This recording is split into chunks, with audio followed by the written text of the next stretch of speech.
My topic today is lectures, and I wanted to talk a little bit about lectures because they are one of the most maligned forms of teaching strategies that exist.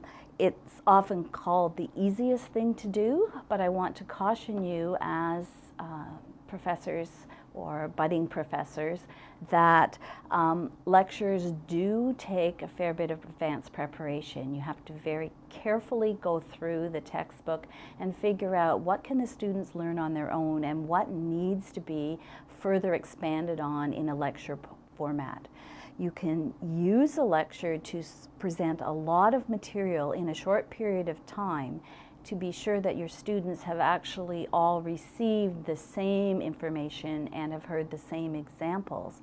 However, you need to be careful that you're not just seen as the talking head who's sitting there going blah, blah, blah, blah, blah.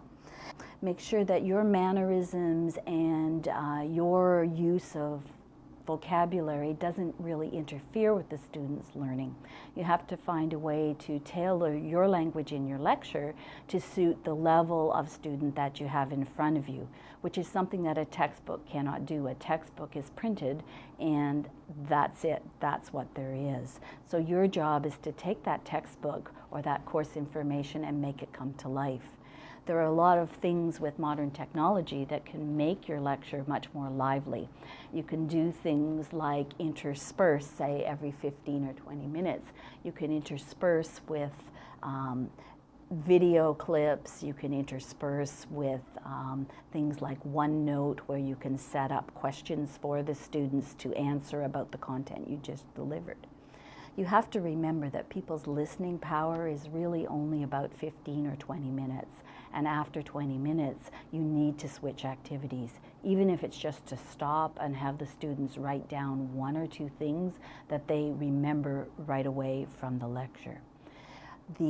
One of the big limitations of lectures is that people sometimes just doze through them and they don't really retain the information.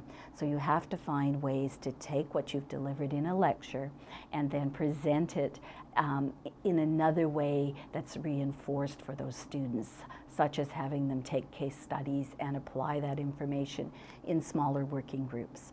So you can present standardized information to a large group of students. It can be taped and students can then look at it later on, but you really need to do something to make that more interactive so that the students also then have an opportunity to ask questions and where you have an opportunity to question the students to make sure that what you've tried to convey is actually what came across to the students.